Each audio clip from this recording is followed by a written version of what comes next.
निर्मला सीतारमण ने video conference की सीपीएसईज के हेड के साथ। सीपीएसईज बोले तो सेंट्रल पब्लिक सेक्टर एंटरप्राइजेस या केंद्रीय लोक उपक्रम, मतलब ओवर सिंप्लीफाई करके कहें तो सरकारी कंपनियां जो केंद्र सरकार के हाथ में हैं। कुल 14 सीपीएसई के सीएमडी के साथ साथ ministry of petroleum and natural gas और कोयला मंत्रालय के सचिव भी इस मीटिंग में मौजूद थे। इस तरह की अब तक की चौथी बैठक थी। इस मीटिंग में निर्मला सीतारमण ने सीपीएसई से साल 2020-21 वाले वित्त वर्ष का अपना टारगेट पूरा करने को कहा। किस चीज का टारगेट? पूंजीगत व्यय का टारगेट। साथ ही निर्मला सीतारमण ने कहा कि दिसंबर तक इस टारगेट का 75% कंप्लीट हो जाना चाहिए। मीटिंग में निर्मला सीतारमण ने मौजूद सचिवों से इस खर्च पर नजर रखने को भी कहा। इंडियन एक्सप्रेस के मुताबिक 2020-21 वाले वित्त वर्ष की पहली छमाही तक सीपीएसईज अपने लक्ष्य का 32% ही पूंजीगत व्यय कर पाए हैं, जो कि लगभग 37.5 करोड़ रुपए बनता है, जबकि पिछले साल पहली छमाही में 39% का लक्ष्य पूरा हो चुका था और फिर साल खत्म होते होते टारगेट का 105% खर्च हो चुका था। अब जानते हैं क्या होता है पूंजीगत व्यय। अभिषेक मनचंदा की ड्राई क्लीनिंग की दुकान है, मगर आखिर दुकान है क्यों? ताकि कमाई हो। कमाई कैसे होगी? जब प्रॉफिट होगा। प्रॉफिट कैसे होगा? जब दुकान में होने वाला खर्चा दुकान से होने वाली आय से कम होगा।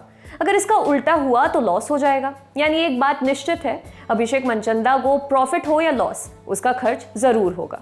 अब इसी खर्च को दो भागों में बांटा जा सकता है।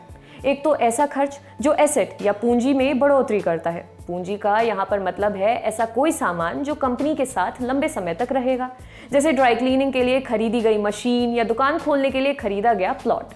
ऐसे सामानों में किए गए खर्च को पूंजीगत व्यय कहा जाता है, जैसा कि नाम से भी जाहिर है। अंग्रेजी में इसे कैपिटल एक्सपेंडिचर कहा जाता है और शॉर्ट में कैपेक्स। दूसरे तरीके का खर्च ऐसा होता है जो करना जरूरी तो होता है, लेकिन कंपनी की पूंजी में कोई बढ़ोतरी नहीं करता और कोई देनदारी भी नहीं चुकाता, जैसे ड्राई क्लीन हुए कपड़ों को पैक करने के लिए खरीदी गई थैलियां, डिटर्जेंट, साबुन वगैरह का खर्च। अगर दुकान किराए की है तो दुकान या जगह का किराया। इन रोजमर्रा के खर्चों को परिचालन व्यय यानी कि ऑपरेशनल एक्सपेंडिचर कहा जाता है, शॉर्ट में ओपेक्स। सरकारी मामलों में इसे राजस्व व्यय भी कहा जाता है। तो अगर खबर पर वापस लौटें तो हमें समझ में आता है कि निर्मला सीतारमण ने अल्टीमेटम दे दिया है सीपीएसईज को, खर्च करो ऐसा खर्च जो तुम्हारे लिए तो फायदेमंद हो ही, क्योंकि वो पूंजीगत व्यय होगा, साथ ही मार्केट में लिक्विडिटी भी आए। निर्मला सीतारमण ने टारगेट पूरा करने के लिए शेयर बायबैक का सहारा लेने की बात भी कही। शेयर बायबैक भी बड़ा इंटरेस्टिंग सा कॉन्सेप्ट है। इसमें कंपनी मार्केट से अपने ही शेयर वापस खरीदती है।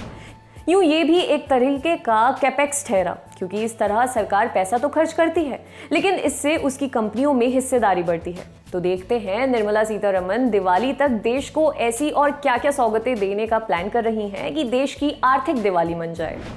आपके लिए खबर लिखी थी हमारे साथी दर्पण ने। अगर आप ये वीडियो फेसबुक पर देख रहे हैं तो हमारे पेज को लाइक करें और यूट्यूब पर देख रहे हैं तो हमारे चैनल को सब्सक्राइब करें। देखते रहिए दी लल्लन टॉक।